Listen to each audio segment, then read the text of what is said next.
Hey, everybody. Welcome to the wonderful world of Remnant Radio. I've got Dr. Shenvi with us, and today we're talking about the woke right. It's going to be an exciting program. You guys stay tuned. Welcome back once again to the wonderful world of Remnant Radio, where we discuss all things, theology, church history, and even spiritual gifts, if that's something that's interesting to you. Subscribe to the channel, like the video, as we're coming out with content like this all the time. If you're not familiar, we interview Anglicans, Lutherans, Methodists, Baptists, Presbyterians, Pentecostals, talking about the various things that are going on in the theology space, kind of suspend our presuppositions of theology momentarily to learn from our brothers and sisters on the other side of the theological aisle. So if that's something that's interesting to you, make sure to subscribe. But you might not even see the stuff that's coming up in your YouTube feed because the algorithms are always changing. If you want to make sure to get updates on all things Remnant Radio, there's a link in the description of this video for the newsletter, and you'll get updates on discounts on conferences, courses, and all the various videos we come out with every week. It's a once a week email, nothing crazy. So very much encourage you to check that out. Without further ado, I want to introduce you to my co-host, my partner in crime. This is Michael Roundtree over there in Oklahoma City. How you doing, buddy? I'm doing well over here in Oklahoma City. Excited to have Neil Shenvi on the program. Neil, I know you mostly from what was formerly known as Twitter, now X, and seen you on there, but also seen you on some podcasts and those kind of things. I know you're writing and you're doing lots of things. So appreciate your contributions to just understanding how cultural issues fit in or don't fit in with the kingdom of God. I think you're doing some good work, and excited to interview you. Before we jump into the topic for today, maybe, Neil, you could just explain a little bit about yourself for those who haven't heard of you and some of the things you've been working on. Sure. It'll always be Twitter to me. I'll never call it X. It does not roll off the tongue. I know. I can't say tweet, retweet. Give me a break. I'm Dr. Neil Shenvi. I grew up in Delaware in a very loving home, but was not raised as a Christian. Went off to college and then met my future wife, Christina. We moved to California, Berkeley, actually, to go to graduate school. And that's where I really encountered the gospel. So my wife was a Christian missionary kid, and she had talked to me at the gospel. I went to church with her. And I just heard the gospel preached by people that were my intellectual superiors, people that were very smart. And that was a big obstacle to me becoming a Christian. I thought I was smarter than these dumb Christians. I'm an intellectual. But I finally heard the gospel coming from people that I had to admit, these are serious people. And I had to actually consider whether it's true. And that's when it made me realize, yeah, if it's true, then I'm in trouble because I need forgiveness. And what if Jesus is the way that God provides that? So I gave my life to Christ at UC Berkeley. C.S. Lewis also played a big role in my conversion, reading the Screwtape Letters probably a dozen times before becoming a Christian. So that was, 23 years ago, a long time. And so I got our PhDs. I went to Yale as a research scientist postdoc. We moved to Durham, North Carolina, about 15 years ago, where I was a research scientist at Duke. And I quit my job about 10 years ago to homeschool our 4 kids and to write books. And so I've written 2 with one more on the way coming out in January. So that's in a nutshell, that's who I am.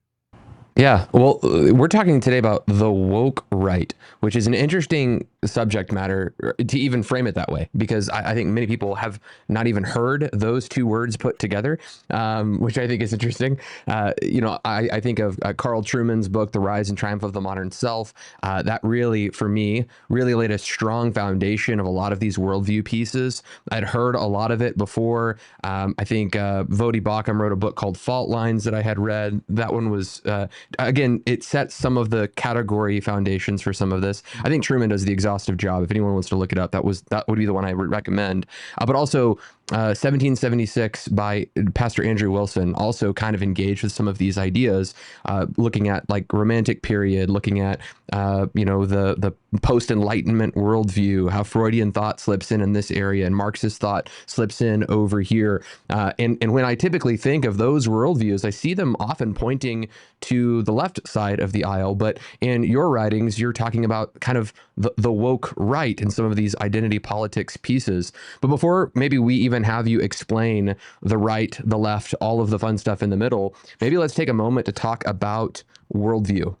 let's kind of explain a brief history of critical theory, where it comes from, Marxist ideology, Frankfurt School, that sort of thing, so that our viewing audience can kind of be caught up to speed about what we're actually talking about, the kind of worldview issue, before we start seeing those issues flourishing in both left and right. Good idea. So a worldview basically is a lens through which you view all of reality, and it answers the big questions of life. Questions like, who am I? What is the fundamental problem with human beings or with the world, with reality? How can that problem be solved? What are my fundamental duties in life? What should I spend my life doing? How is the universe going to end? What's the future going to hold? So all of those big picture questions are asked by everybody. Everybody has answers to those questions. And a worldview answers those questions in a semi-coherent way. So Christianity is a worldview, right? We have a story, a meta-narrative, an overarching framework that we fit our own stories into. Other religions have worldviews. Buddhism has a worldview. Hinduism has a worldview. But also ideologies like Marxism can have a worldview. So if you ask Marx, what is a human being? He would say that we are a product of our environment. That if you want to have perfect human beings, you simply have to mold their environment. We're cogs in a machine. What's the problem with humanity? And the answer is basically, for him, capitalism. The problem is that some people control the means of production. The bourgeoisie have that control, and they oppress the masses, the working class, the proletariat.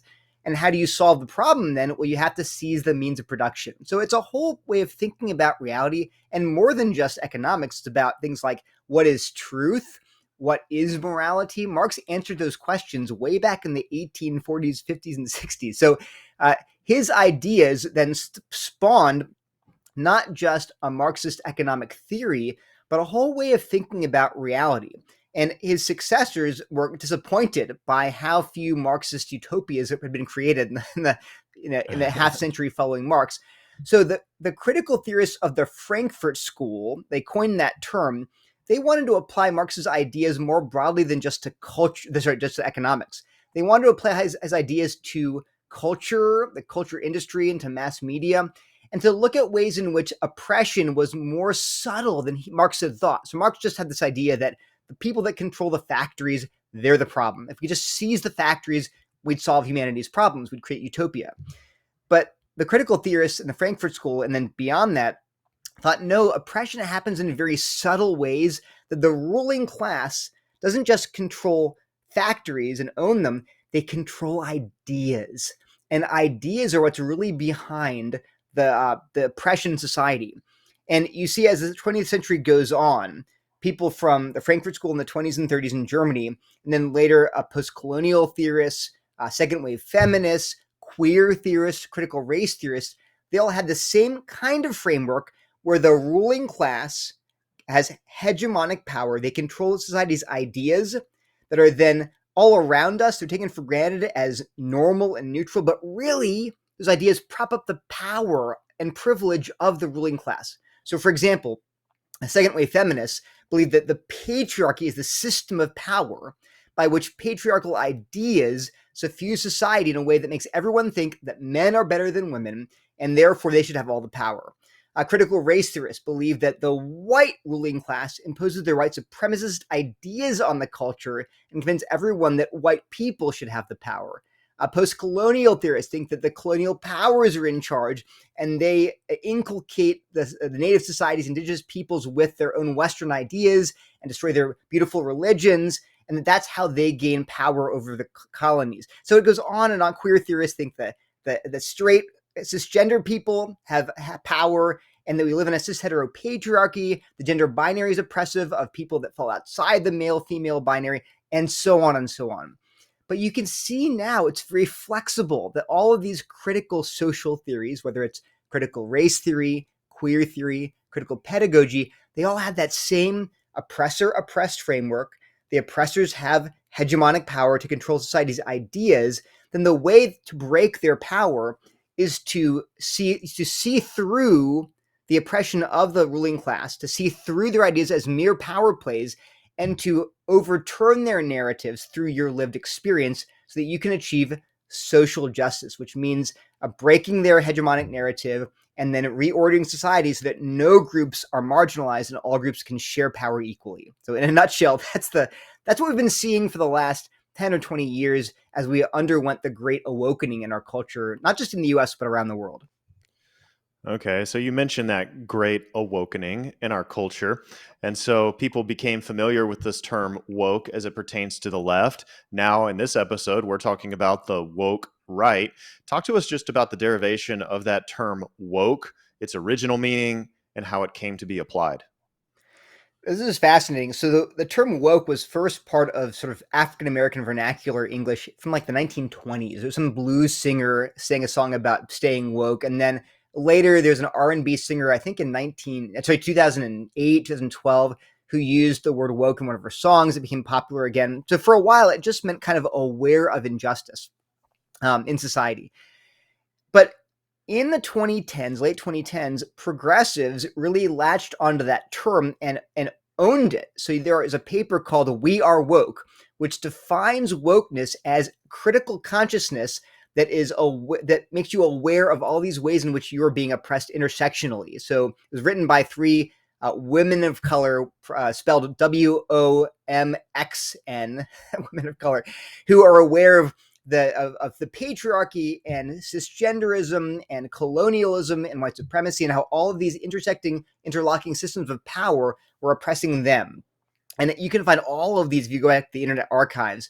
People had websites called Woke Homeschooling and Woke Economics and Woke History, and they were proud of that label. That had been co-opted by this progressive critical theory-based movement. And the ideology was everywhere. It's behind bestsellers like Robin DiAngelo's White Fragility, Ibram X. Kendi's books. These are popular figures who had popularized woke ideology. So that, for a while, there was just that was the only woke there was out there. The woke zero. That was what you had in culture, was the left wing wokeness. And then conservatives then identified correctly that wokeness was this cocktail of bad ideas that came from critical theory and neo-Marxism. And then there's a backlash. People said, well, woke's not even a thing. It's not real. I was like, I have papers on my desk declaring that this is what wokeness is. It's a great thing. But okay, fast forward now to 2022, and we begin to see some people noticing this weird, bizarro analog of wokeness on the right. This is a term, the term woke right came about, and it's not clear who coined it. So one of the earliest people I could find who used the term woke right was Dan Crenshaw, who's a Republican representative, and he talked about the woke right being this online movement of kind of angry people that use the tactics of the woke left. They tend to cancel people. They yell at you, call you names. Anyone isn't with them is against them. And then later, people like James Lindsay, who wrote the book Cynical Theories, he is very anti-woke left, began to use the phrase woke right to describe this movement he saw growing online that looked like the mirror image of the woke left. And one more a few more data points. In 2023, Kevin DeYoung, who is a Presbyterian, he's actually the general, the president, I think the general clerk of the PCA, the Presbyterian Church in America, the conservative Presbyterian denomination. He wrote a review of Stephen Wolfe's book. The Wolfe's book is called The Case for Christian Nationalism.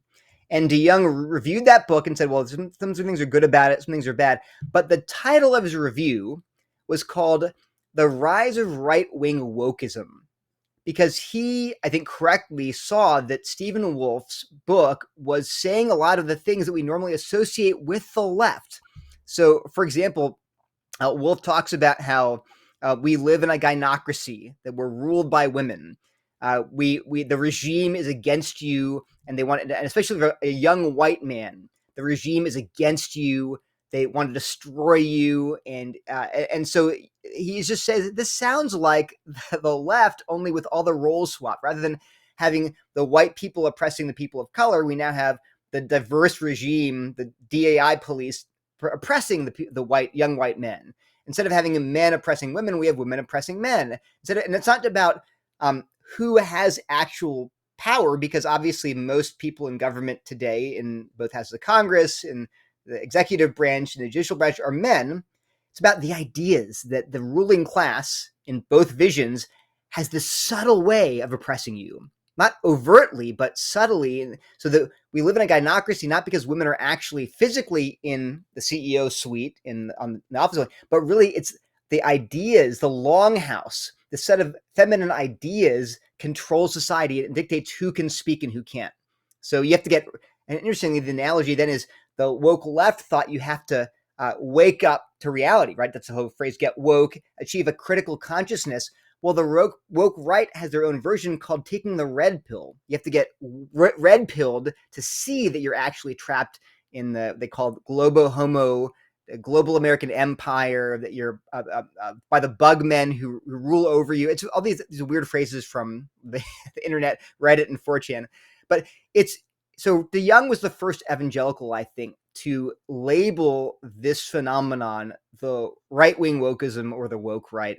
And then another guy came up oddly is Doug Wilson, who published Wolf's book, but who agreed with DeYoung that there is a woke right that is anti-Semitic and anti sort of misogynistic and racist. And he said he's very concerned about that he's pushing back against it, even though oddly he published Wolf's book, which occasioned the use of that term. Anyway, that's a brief history of the woke left and woke right as terms. It's very interesting. For the viewer who's watching and they go, okay, there's an assumption that there is oppression towards women or minority groups, and we know that's not the case, right? Because I'm viewing this as if I'm on the right of the aisle, I'm just trying to hear, like, if they're the first time hearing this kind of conversation, and they're going, well, there's no real oppression towards women and minorities, and most millionaires in America, they're, it's like the spouted off things that you hear on the politics channels. Most millionaires are people who have moved here. They're not refugees. What's the word I'm looking for? Immigrants. Yes, immigrants. Thank you. Yeah, 75% of them are immigrants. That kind of thing. It's a land of opportunity, right? There's no oppression here, and those kinds of conversations end up taking place.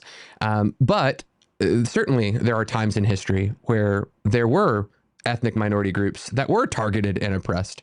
And what if they're sitting here and listening to this conversation, going, "Well, I do watch media right now, and there are certain ideas that seem to marginalize men over here or marginalize women over here. Is it wrong to view some form of ideological injustice and to try to repudiate that through scripture and logic and reason and those sorts of things? Certainly there are still forms of oppression. Shouldn't we push back against that?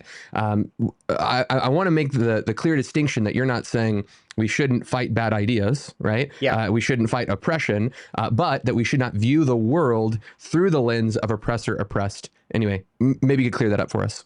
That's right. So we actually wrote a whole book on this, it's behind me somewhere, but it's called Critical Dilemma. So we go through the sort of four central ideas of critical theory: the social binary, hegemonic power, lived experience, social justice. And we explain why there's an element of truth in what they're seeing. So, for example, historically, like you said, Blacks in America were oppressed. Why? They were enslaved for hundreds of years. So that counts as oppression. But as soon as you switch the definition for oppression from cruel and unjust treatment or control, tyranny basically, when you redefine the word to mean not overt, explicit tyranny and injustice, but these subtle systems of hegemonic power that you can't see because you're blind to them because you're privileged, now we have a problem. So I would say the big fountainhead of errors made by critical theory is redefining the word oppression. Critical theorists redefine the word oppression, they redefine the word justice, redefine the word woman. They redefine all of these words, and then they derive conclusions based on their bad definitions. So the outset, oppression is a biblical category, but the Bible uses that word to describe people that are enslaved, raped, trafficked, their land stolen. Jesus is described as oppressed because he was unjustly executed, right? So yes, oppression is a thing, but you can't start calling things like, a classic example from Peggy McIntosh was that Band-Aids are the color of white people's skin. And that's an example of a white privilege, and white privilege is a symptom of oppression. If you're thinking about it, like, okay, look, my skin isn't quite Band-Aid colored either. Am I oppressed? You can't start defining down oppression to mean whatever you want it to mean, especially when you're going to tell people that they can't see it because they're white or because they're black or they're a woman, they're a man. So there's a whole constellation of bad ideas under critical theory's framework. So what I would say is, if people feel like, well, aren't whites sometimes unfairly demonized in the media? And I would say, yes, they are. And how about men? Aren't men sometimes unfairly demonized? Absolutely. But here's the thing. Aren't blacks sometimes unfairly demonized? Yeah, go on Twitter. You can see it. Or women. Yes, same thing. And the problem at the outset is you can't define all those ways in which people say mean things about other people as oppression. If that were the case, then 99% of America would be oppressed, but we're not. Go into any mall or go into any swimming pool. People are just there being human beings together. Thank God we live in a land where, for the most part, people treat each other as individuals and don't assume immediate oppressor-oppressed status. Now, again, I push back against that social binary oppressor-oppressed framework for the last 10 years when the left was doing it. I'm going to push equally hard when the right does it too. Just because you happen to be a white male does not mean you are oppressed, that you're a victim of the regime. You can experience individual injustices, absolutely. For example, the Supreme Court a few years ago just dismantled affirmative action. Why? Because they decided, correctly in my opinion, that the Harvard and UNC and other colleges were discriminating against whites and Asians in admissions. That would be an example of injustice, and that was overturned. So I'm not saying that can't happen. I'm saying you can't see everything in your life as a function of you being an oppressed person. That's one, you're probably not oppressed because you define it narrowly. You walk around during the day. No one is abusing you and ruling over you and making you do things. You have agency. You have freedom. So you're defining it wrongly, and that's leading to all these problems downstream. I'm gonna have a real hard time not putting clips that are really funny into this. There's really serious things that you're saying. Like, I'm thinking of the Monty Python clip. I'm being oppressed. Help. There's this one. That's a great clip. Go ahead. Yeah, it's a great clip. Yeah, you can put it in. Put it in. Yeah. The other one I'm thinking of is the Office clip where Toby purchases the doll from Dwight. Come to find out, he spends like $400 on this doll that sold out. He buys it, realizes it's a black doll, and then his black coworker's like, "What is that black doll not okay for your daughter?" And he was just like, and he felt like super oppressed. Anyway, so it's a funny clips, but if we can't laugh at it, it owns us, and I think that's half the battle there. I think the problem is people. It's just so funny because for 10 years. I saw conservatives saying this victim mentality is unhealthy for the people who embrace it, right? Feeling like everywhere you go, and Jonathan Haidt, atheist, progressive, I guess moderate now, but he's a psychologist who wrote all these books about how this oppressor-oppressed framework is destroying kids' mental health. Because everywhere they go, they're looking around, I was oppressed by this person and that person, everyone's oppressing me, I have no agency, I have no freedom or power, I'm helpless. And they're literally having mental health problems. And his point is that mentality is bad for the person, let alone for society. And now I feel like I'm seeing the people on the right encouraging this among people on the right. Like, yes, that's right. The regime controls your life and you have nothing you can do about it. And your people are being promoted over you because it's not fair. I'm like, look, all that could be true. You might miss a promotion because you're a straight white male. I get that. But it's not. One, you have to have evidence for that. You can't just assume every job you don't get, it's the regime's fault. You can't, it's not rational. And two, have some agency. I mean, you are a human being living in a great free country, and you should not adopt this victim identity. And then one more thing I'll just say, I feel like I'm taking crazy pills because I made exactly these arguments word for word for the last 10 years against the left. So one of my main arguments was that this victimizer, oppressor-oppressed framework will tear the church apart. You can't walk into the church on Sunday and say oppressor Christian, oppressed Christian, oppressor Christian, oppressed Christian, based on nothing more than their skin color or their gender. That's not how Jesus wanted the church to act. But you can't do that whether you're on the right or the left. You can't walk into the church and be like, there's a DEI hire. What if they're just an awesome pastor? That's why they're your pastor. That whole framework is so antithetical to how A, we should relate in the church as believers, and B, how we should relate to each other as fellow image bearers. Right? It's just it's gonna ruin everything. And so I don't understand why it's attractive to people. I'm reminded of that Ben Shapiro clip where he's like debating a group of people, and he's like, young black men cannot succeed in a world where they think they're never going to get job promotions. Every police officer's out to get them. Like, they're not going to try. They're just going to, like, because the whole world is out to get them. But you're saying that same framework, if you're a young man growing up in a culture that this culture hates young men and wants kind of white young men to sit down, shut up, and by turning the oppressive voice up to a 12th degree, and like, you're the victim of this, it prevents those individuals from trying, from succeeding. And I think this is a very compelling point when you think about all the kind of conversations about incels and all the conversations that are really focused on the right side of things about how all these various forms of oppression are coming. I think it's fascinating. Roundtree, I keep monologuing, buddy. I'll toss it over to you. I know this is a 3-way conversation. That's what happens, bro. That's what happens, dude. Sorry. Okay. Well, I want to try to play devil's advocate for both sides here. So on the left side, let's go with maybe Michelle Alexander. She wrote a book called The New Jim Crow. And it's about how incarceration rates of African Americans and how high it is. And she specifically focused on related to drug charges. She said statistically, whites and blacks use drugs at the same rate. And yet when the war on drugs was implemented in the 1980s, it was massively disproportionately, I think she said like 20 to 50 times disproportionately focused on the African American communities because they focused on crack cocaine rather than, I guess it was the powder cocaine that white people used.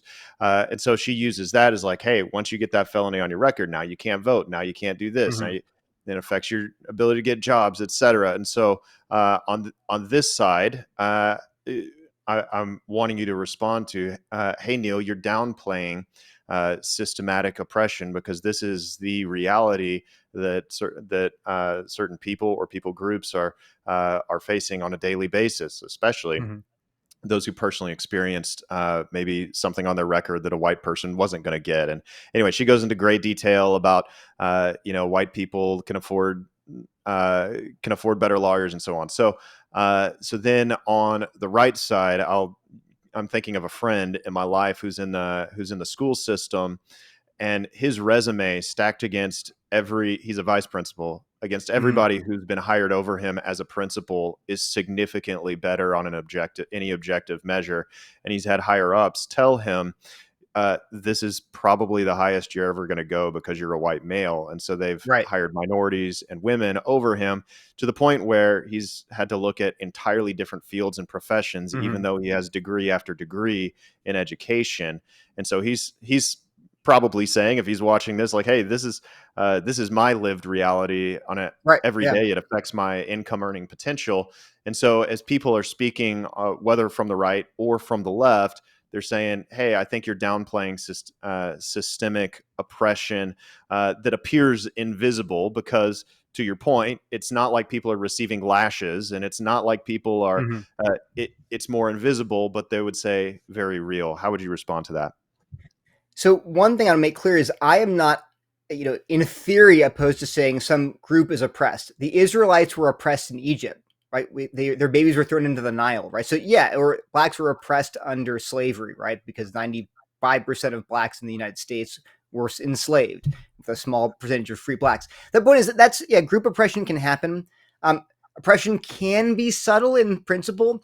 My only point is you have to look at the data and the evidence, and especially the countervailing evidence against that claim before you just state plainly, well, I'm definitely oppressed or this group's oppressed. Just take some examples. Michelle Alexander, if you Google Michelle Alexander New Jim Crow, there are numerous rebuttals by criminologists saying that her claim is not supported by the data. Just two examples of this. Number one, she cites the 1993 there's a couple of crime bills that passed in the 80s and 90s. The first one, I think it was under Reagan, 1985 crime bill. I'm sorry, it's been a long time. But one of the crime bills she cites, I think the first one she cites, what she doesn't tell you this, was supported by the Black Congressional Caucus. The Black members of caucus, the Republican Congress, supported that bill. Why? Because crack cocaine was a tremendous blight on their communities. Their constituents were demanding clean up our streets. It's devastating out there. It's ruining a whole community and neighborhoods. So they were supporting it. And that's one thing she doesn't mention, is that if this is all about the white Jim Crow imposing, blocking up blacks to disenfranchise them, well, why did Black leaders support this bill originally? Now, they might not have known, and in retrospect, they will, that was a mistake. But the point is, it couldn't have been just purely mean-spirited and some kind of racist practice. The intentions were to fix these neighborhoods, which were devastated by first heroin and later crack cocaine.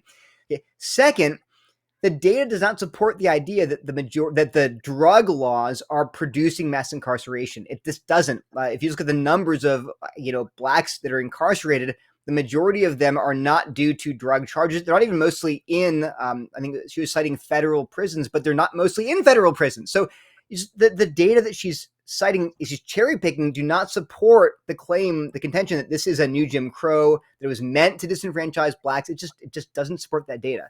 So it's one side. So again, I'm pointing at the data. I'm not opposed in theory to saying, the black codes, for example, in the late 19th century, early 20th century, there were black codes, Southern laws, that were intended to pick on blacks and to disenfranchise them and harm them. That was their intent. And it's very clear in the way they're written and in the history.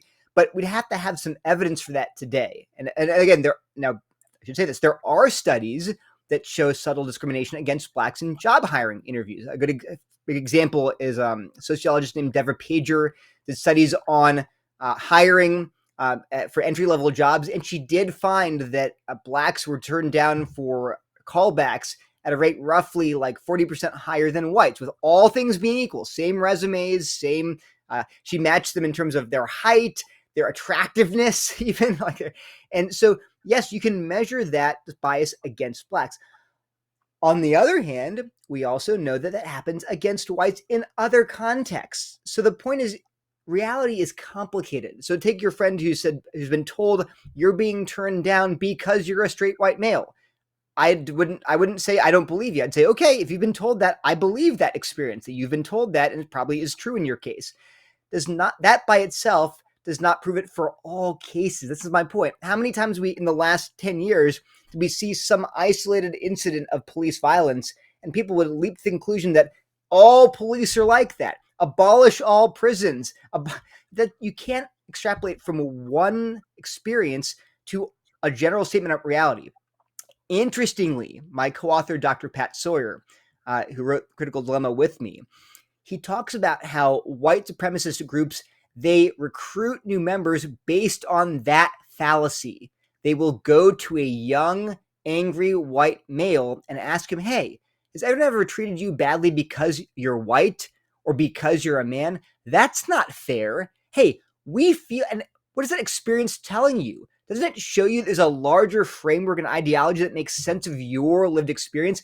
Come to our neo-Nazi group. We will sympathize and we will show you how all of this fits into a larger, Jewish conspiracy theory or who knows what it is. That's how they recruit. So ironically, it's the same appeal to lived experience that's being made by the left. All I'm saying is you have to submit your lived experience to the scrutiny of actual data. And of course, for Christians, to scripture too, because my lived experience might be that I'm polygamous. I want to have 18 wives. It's who I am. It's my truth. But my lived experience has to be held under the authority of God's word. Okay, so this is trying to solve and most cult groups do this, right? They want to give very easy answers to very complex problems. And one of the ways they do that and gain attraction for this is by creating those two classes, the inside, the outside group, by making, hey, these are the bad guys. Don't you want to be part of the good guys? And look how quick our solutions are. We'll just rally together. We'll fight the power and we'll overthrow. Like oversimplifying these issues to get easy buy-in. And oftentimes, I mean this with great gentleness. I'm not trying to be ugly towards anyone, but just weak-minded people. Weak-minded people want an easy solution. They don't want to know all the complexities of like, oh, is there oppression within our prison system? Yeah, probably. And like, okay, well, here's the one problems that we're going to use to fix that solution, and we're going to prevent these from being privatized. It's like, I don't think like that's a really easy solution, but I don't think that's going to fix the overwhelming problem that we have in these various situations, or immigration, or, take your pick. So you mentioned that we are replacing an ecclesiological problem with a political one. This is really getting down to how we address the issue. If there are problems, and we agree there are problems, if we agree there's oppression, and yes, there is oppression in various spaces, how do we actually solve it? And how does this political maneuvering actually neuter a kind of gospel reality that actually solves it? So maybe shift gears a second and let's talk about how do we actually fix these problems? Well, one thing I think I want to make very clear is that my whole project for the last decade has never been political. In other words, like, I'm totally open to people saying politically, I think here's how we solve this problem, or no, that's wrong, here's the solution. I'm like, look, that's for politicians to solve, but I want to make sure our theology is straight first, right? I don't want the church to let its theology be driven by their political preferences. I want their political preferences to be driven by their theology first, to the extent that it can be. So, for example, take a problem. This is a huge thorny problem, right? Take a problem of how bad public education is. Half the students can't read. Majority of students can't read or do basic math in some districts, right? It's abysmal. How do we fix that? I'm open to lots of solutions. I'm open to, everything as radical from abolishing public education to what would be the other extreme? I don't know. Paying all teachers $1 million a year. I'm not even discussing like what that solution is. What I want to start with, though, is asking questions like, how can we find out the truth about anything? I think what people do is they appeal to their lived experiences, or they appeal to their fundamental assumptions about the problem with reality. So take an example. If you say, well, I want to solve public schools by giving the schools much more money, we'll just double all the government funding to the schools. And I say, okay, what's your evidence for that being a solution? And they say, because I believe human beings are basically good, and all the problems in society are caused by not enough money. I'm like, I'm going to stop you right there. Now, your solution might be fine. Who knows? It's an empirical question. We double all the school funding. Maybe the schools will be great. But I have to stop you when you say the reason I know that'll happen is because I believe an utter lie, which is that human beings are basically good. And if we just gave them enough money and support and love, everyone would turn out, they'd be pure sunshine and puppies and everyone would be happy. That's not true. The Bible says we are born in sin. We have a corrupt heart, and that corruption will inevitably break everything, whether it's our families, our spouses' lives, our kids' lives, the schools we attend, the jobs we were. So I want to make sure, to detach the downstream element of what we do now and start with fundamentals. What's humanity's problem? On the other side, people sometimes say, the right side might say, let's just abolish public education, just abolish it, right? And that'll solve the problem. And again, I want to say, okay, I'm not even pushing you there, but I do want to ask questions like, and they might say something like this: we should abolish all public education because that's just making government bigger. And we are fundamentally opposed to big government of any kind. And I would just say to them something like, are you sure that is a biblical response? Now, they might have justification, say, no, government does not have a role in public education. Okay, that's fine. But I want to make sure that they're not just jumping to a solution from a wrong starting place, right? I want to make sure that can you defend that claim that government has no business doing education or even public health, or that's possible. But I want to make sure you don't leap right there. I think you can. So let me be honest here. I'm a conservative. I'm much more sympathetic to the people on the right saying those kind of things than the people on the left, because generally speaking, people on the right, very generally speaking, do tend to share a sort of fundamentally Judeo-Christian, even religious worldview, maybe a deistic worldview, which I can at least understand. People that they're on the, say, left saying things like, anyone can be a woman and there's no truth at all and morality is a social construct. I can't even remotely get behind those assumptions. So anyway, my only point is that, I do think there's going to be asymmetry. I think that as a conservative and as a Christian, solutions that accept basic biblical assumptions like there is an objective truth to reality, there's a natural order, there are things like male and female are real categories. God designed the universe to run in, there's a natural way things ought to be run. And if you do evil, that will end up breaking things. And if you do what is right, it will end up, you will flourish. That's a proverbial wisdom. That's generally true. My only point is that I just want to detach politics and solutions from fundamental assumptions. So I worry that too many Christians are rushing to the solutions and not re-examining their assumptions, which oftentimes are either unfounded or flatly anti-biblical. Okay, so you've talked a bit about conservatism, and one thing that I've noticed in conservative circles, especially in what's being called the woke right, is this rise of anti-Semitism and this idea that Jewish people are in control of the media and finance and just all global power, and they're kind of pulling the strings on everybody. So, I mean, people, I read a book, I guess a few months ago called A Fever in the Heartland, which was about kind of the rise of the KKK in the 1920s. And I was kind of shocked to see them saying a lot of the same things that we're seeing on the woke right. And one of them was about just Jewish power and control. So it almost seems to me like this castigating of certain people groups, it seems to kind of hit the U.S. or Western cultures somewhat cyclically. I don't know. Maybe you could help us understand particularly the anti-Semitism and maybe any sort of cyclical dimension to this kind of talk. Yeah, that to me has always been confusing. Like I am sort of put my finger on it. The anti-Semitism has always been a staple of the radical right. It's a sort of neutral term for the sort of groups that are outside of mainstream discourse.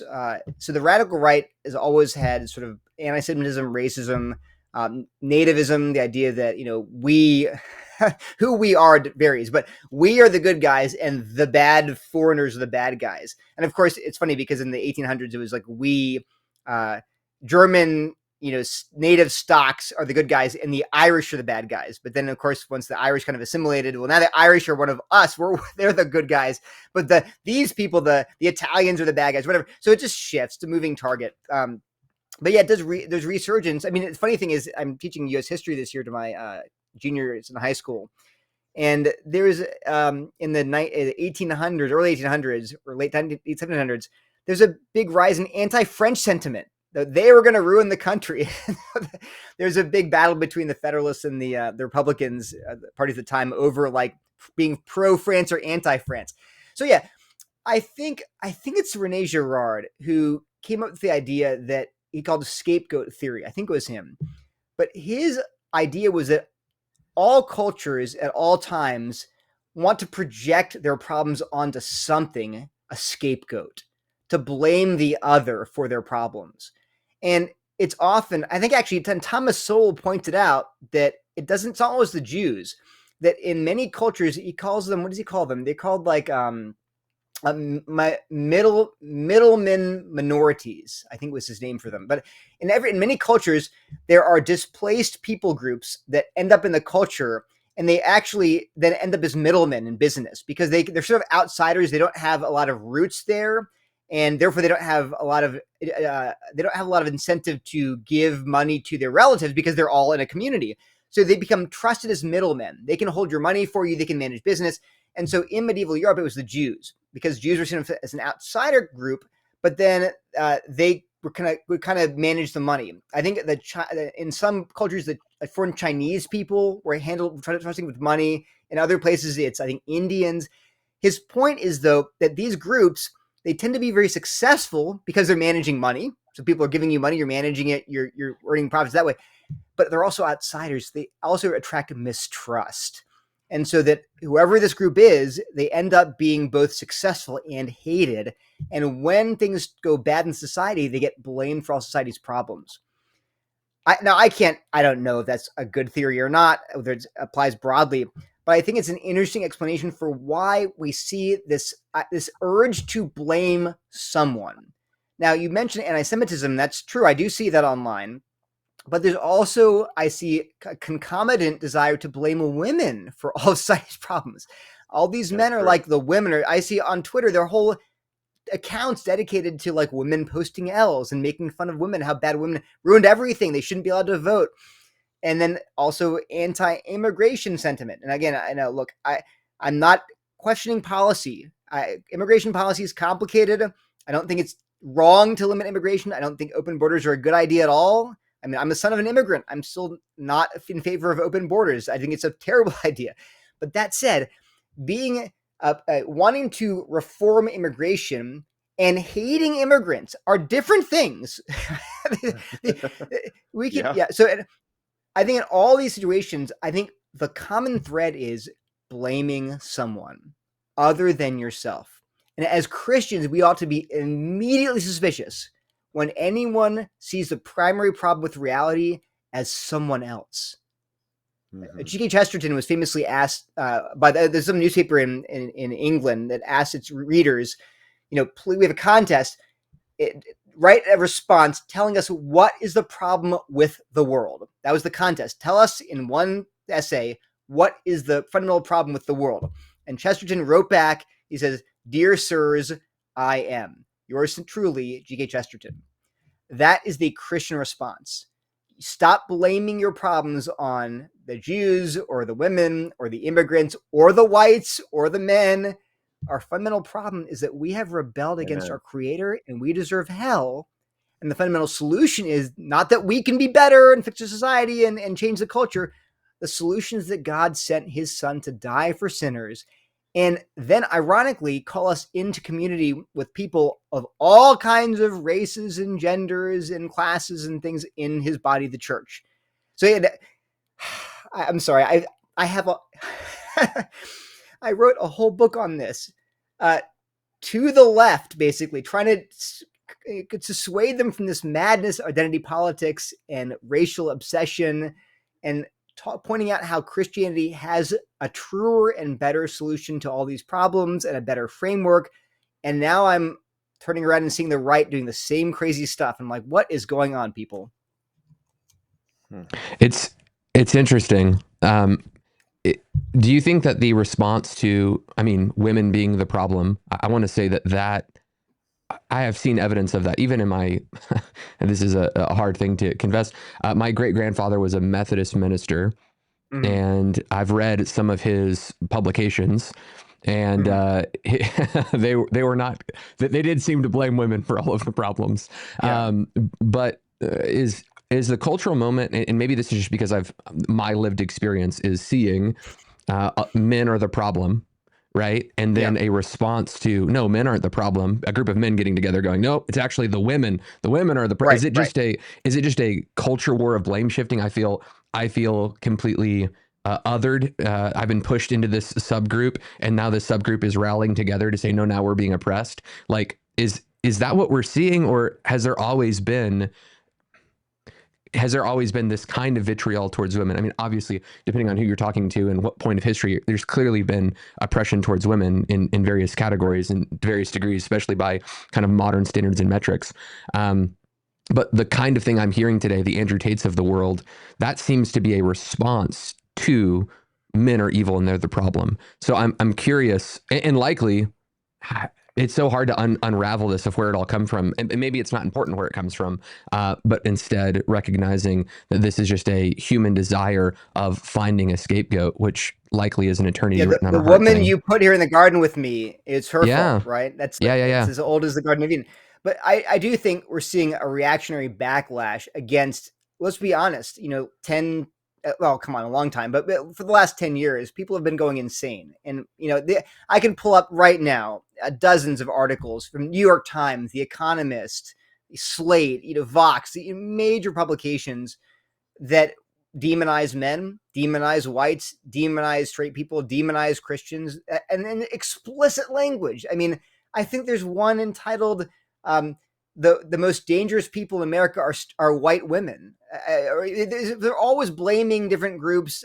Raman D'Angelo in her book White Fragility has a whole chapter on white women's tears and how white women use their tears to get power over blacks, and so we're seeing the racial angle, the gender angle. So people are reacting against that. And no, listen, it's understandable. There'd be that backlash and the pendulum swing does not make it right. I mean, come on, guys. I feel like I teach my kids, like, I catch them fighting and I'm like, what's going on? Why are you fighting? And they're like, he started it. I'm like, that's not an excuse. What is this? Like, did you read the Bible today? Like, Jesus, like, someone strikes you on one cheek, strike the back twice as hard. And then, you turn the other cheek, right? So I get it. It's understandable. The funny thing is, literally 6 or 7 years ago, I saw people like Brett Weinstein, the guy, the professor at Evergreen University, went viral for being yelled at by his students for being racist or whatever. It was a debacle. But even then, I saw him predicting, if we don't nip this crazy woke stuff in the bud, we're going to have a backlash and it's going to be brutal. And actually one guy even said, look, I don't want to be racist, but if we're all just dividing up into racial gangs like in prison, what do I got to do? I'm a white guy. I got to go with the white guys. And people got angry at him, but Weinstein was like, look, this is what I'm not saying it's a good thing, but that's what happens in prison. You get race gangs because everyone's in a race gang. So I think that's part of what's happening. I think also, obviously, there's always been an undercurrent. I mean, there's always racism. There's always anti-Semitism. There's always anti-Christianism. There's always, there's misogyny. There's male hatred. All these things are part of the foulness of the human heart in every era. That said, we're seeing a backlash against how prominent some of these things were in our culture and acceptable they were in our culture for years. But I'm still saying, as a Christian, doesn't make it right. Does not make it right. As a Christian, you cannot say, well, for the last 5 years, people make fun of me for my race and gender, so now it's my turn. Good luck finding that in the Bible. Go stand before Jesus and say, hey, they started it. I'm like, he'll be like, sorry, it's not how the kingdom works. Yeah, and just for the viewer who's like, why did Josh ask that question? I'm looking for an explanation, not a justification. I'm not looking for, hey, it's good that men are doing this or women are doing that, or this race group is going after that race group. I'm more saying, how did it start? How did it happen? And I think that you're kind of nailing that with that question, with the answer there. Let me defend what you just asked too by pointing out that a non-negotiable step in de-radicalizing angry young white men is to stop being woke. That's like step one. I'm not saying it's the only step, but you can't keep pushing these crazy bad ideas about how, all white people are racist and all white men are oppressors. And you can't keep saying that and then scratch your head and be like, well, why are they all turning to the dissident right? Why are they all becoming neo-Nazis? You had something to do with that yourself. Now, again, if they become neo-Nazis, that's on them. If you pushed a terrible, unbiblical narrative, that's on you. They're responsible for their own sin, yes, but you're responsible for your part in sinning, which in your case, if you're a pastor, was letting all of these woke ideas that are flatly unbiblical, letting them slide. Don't do that. Stop. And the solution is, that's the sad thing, is that the solution is simply to call everyone together on the basis of their shared humanity, on the basis of their shared need for a savior, on the basis of their salvation in Christ. They're Christians. That's the solution. It's always been. And if pastors just do that, that will help de-radicalize people that are otherwise going to run off to the dissident right, alt-right. Okay. So A number of times you've essentially shared the gospel and said this is the solution: is that we admit our own problems and go to Christ as a savior rather than pointing out to scapegoats over here on the right or the left or this people group or whatever it is. To admit I'm the problem and Christ is the solution and He's our savior.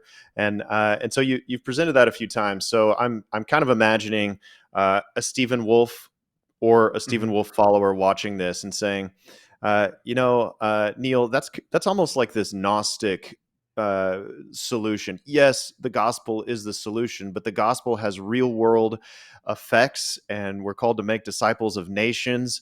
And so we need a Christian prince in this nation, and we need real world expression of this gospel taking root.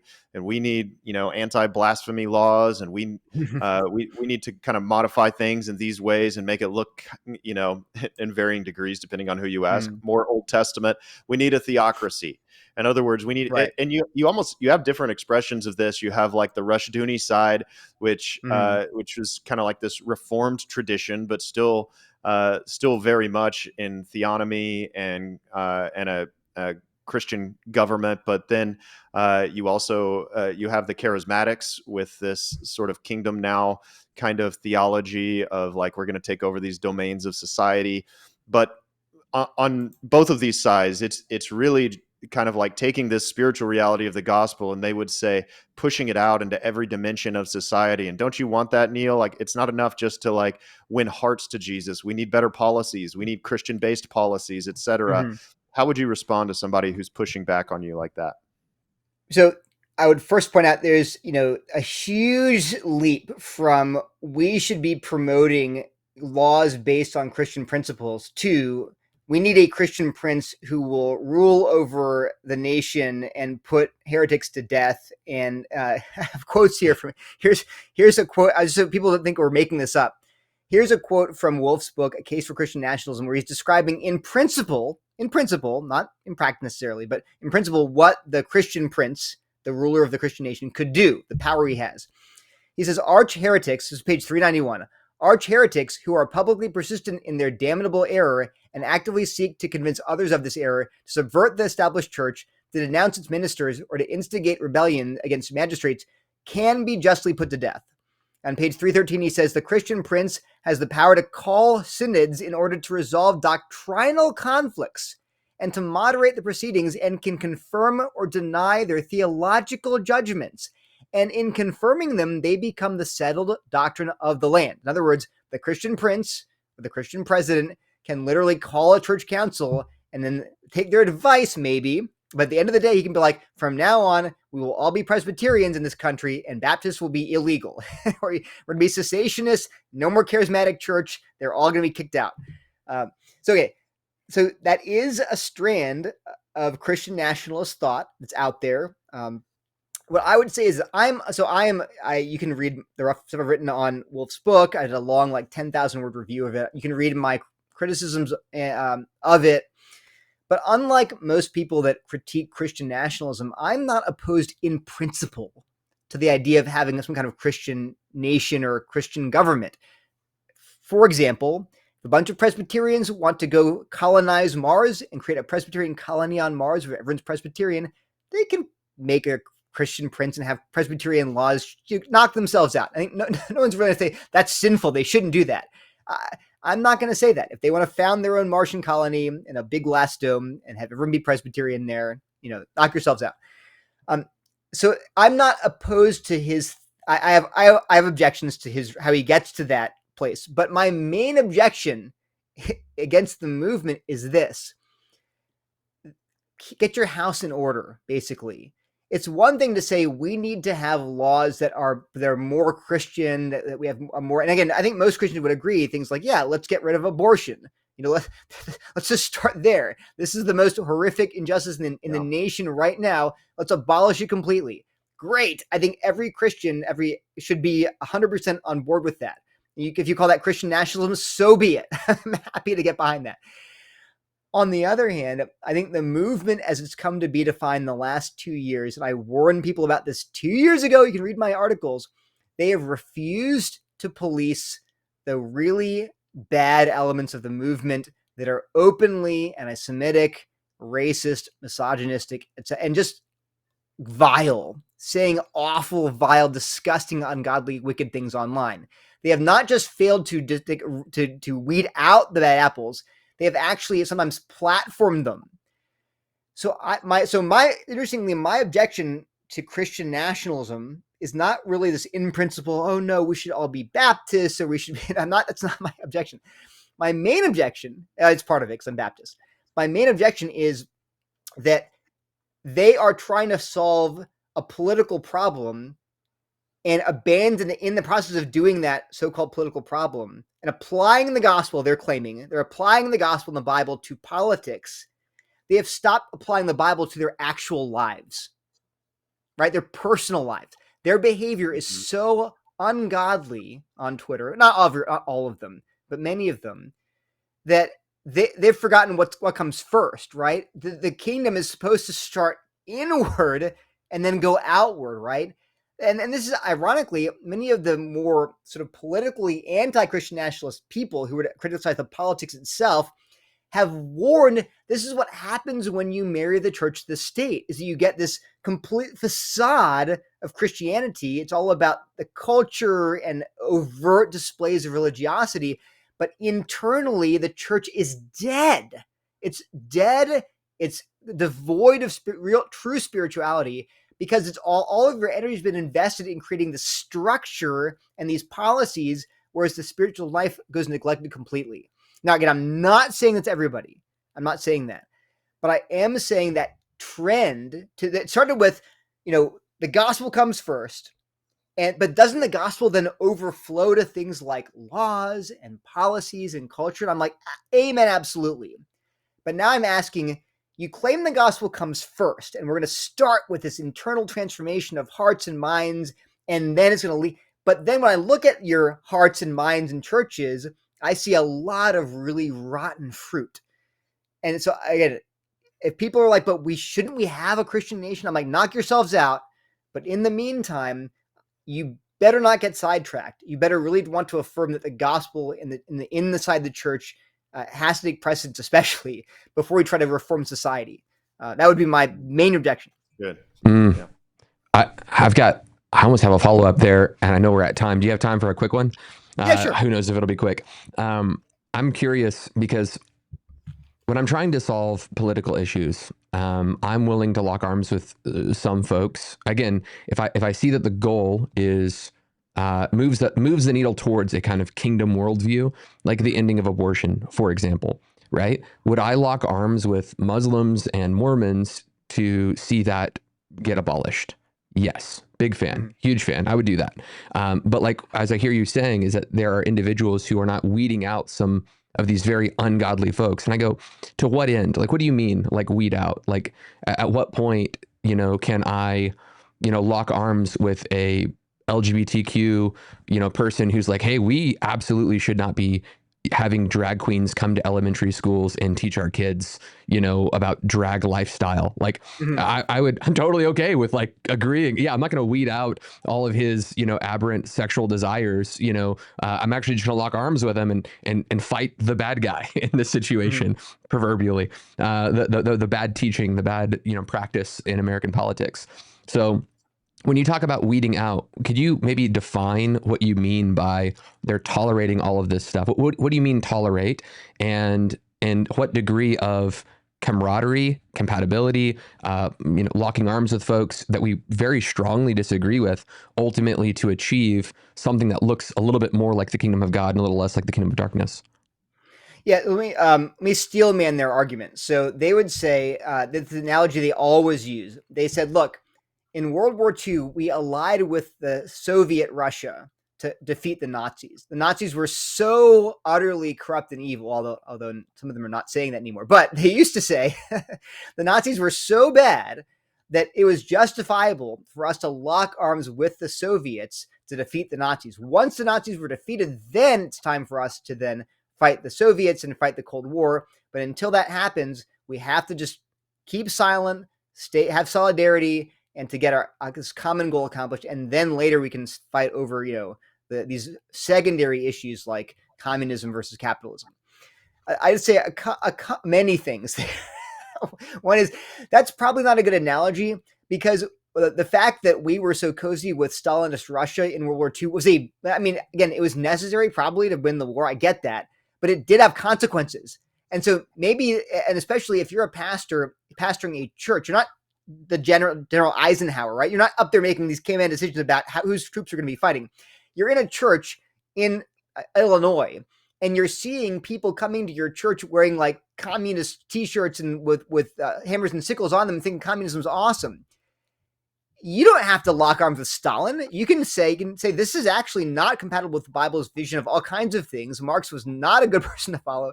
So it seems a little bit false because they're saying, well, we're at a war, we got to defeat the left, and that means we got to ally with these really unpalatable people. But wait a minute. Maybe like in some large scale, like when we vote for candidates, we can like lock arms metaphorically and all vote for the same guy to get rid of abortion. Does not mean you can't talk about how bad communism is in your church or in your small group. That's number one. So it's a really one. Is it really? Are we saying we really can't vote for a candidate unless we totally? We can't get rid of abortion unless we totally don't say anything about racism and anti-Semitism. Like, wait, why can't you do both? Like, can't we do both?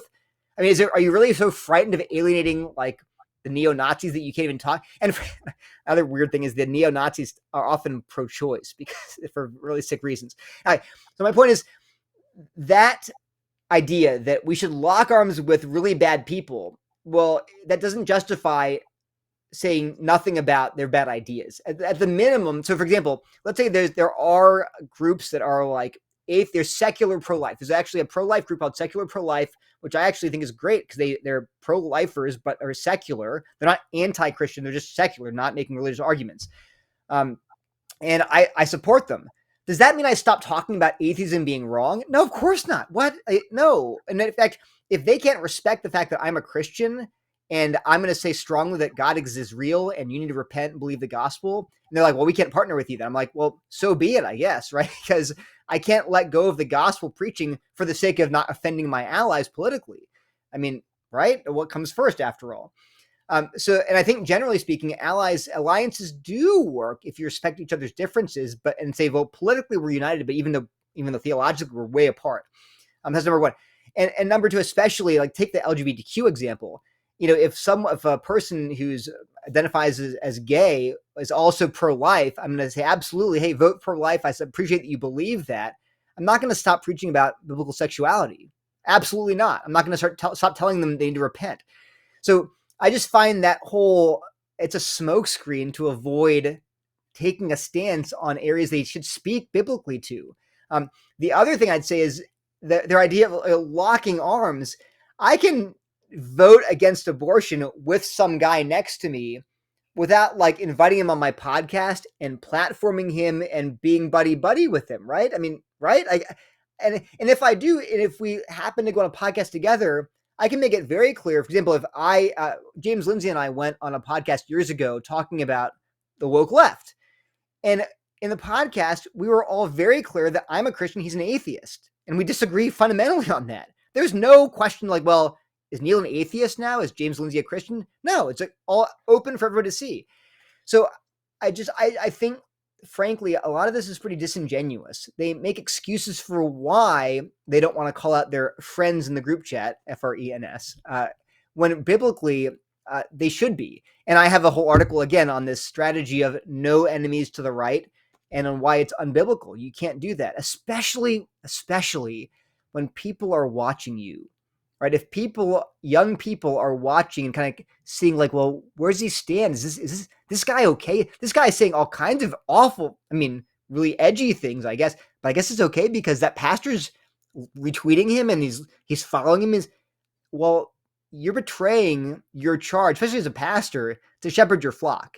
If they're watching you, they're going to imitate you. You'd better make it clear where the lines are. Because if you're not doing it, it's really a fear of man issue. Right? You don't want to lose your followers. You don't want to lose your political clout. That's a problem. You have to be willing to lose political clout for the sake of preserving the truth. No, that's good. And that's a helpful clarification. That weed out is more of a term of, hey, we can lock arms when we're voting in the right direction, but it's not going to prevent me or silence me to disagree with you on areas that we disagree about. And I think Sure, yeah. that's a totally righteous approach to that. Roundtree, you had a thought there? Oh, well, I was just noticing you had like this little aside where you said they're friends, FRENS, quote Yeah, unquote, yeah.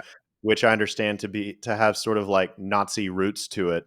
And to me, it actually kind of raises this like I think very real issue that like the refusal to denounce those who have gone openly into saying like Hitler's the best and he's awesome Yeah. and Jews are truly and inherently evil. And some of the things that they're saying that are very sinful, racist, hateful, etc.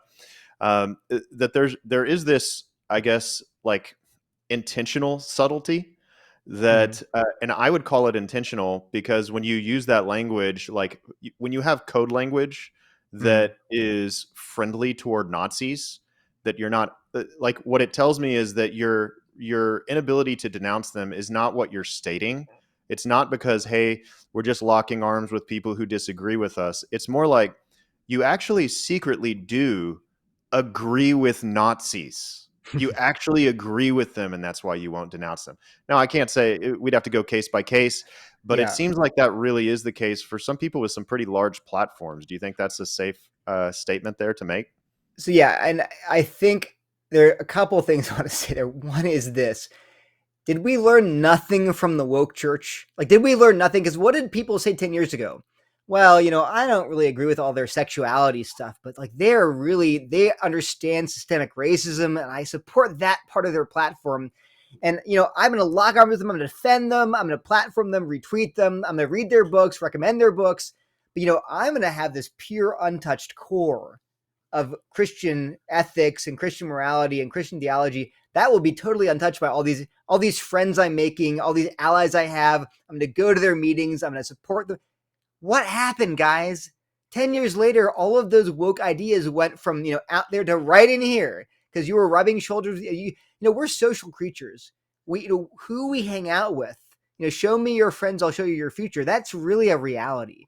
And over the last 10 years, we saw the social justice movement. People began by saying, well, I don't agree with that part of it, but these are my people. They kind of were silent when it came to sexuality or other issues where they were clearly not in step with them. But what began as things they didn't really quite agree with eventually became their own position because they were just in that circle they were their friends now. The other thing I'd say is, yeah, you mentioned the Nazis. You can blame this book for the whole friend-enemy distinction. So Carl Schmitt, he was in fact a Nazi political theorist, like deep, not just like an accidental Nazi. He was deep into the party. He was like their sort of semi-official political theorist. He wrote this book called The Concept Political. I read this book. Ironically, it's very popular on the kind of dissident right in terms of thinking of people in this very binary framework. You're either a friend of me, you're my friend, or you're my enemy, and I must destroy you, existentially destroy you. That was Schmitt's sort of political philosophy.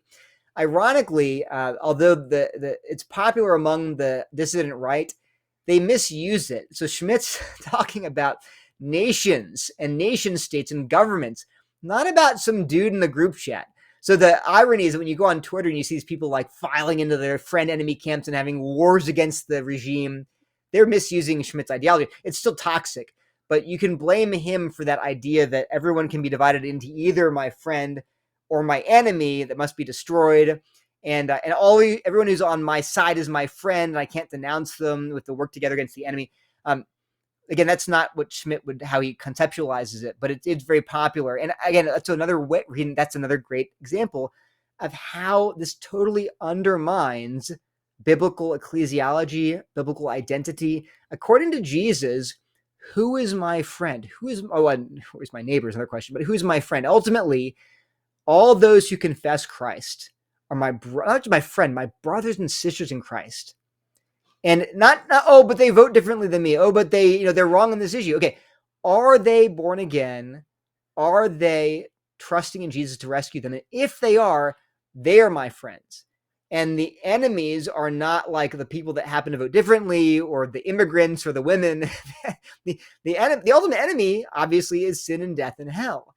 And even the people that are working, that are on the other side theologically, they're out of the kingdom, that are opposed to Christ, they are captives of Satan.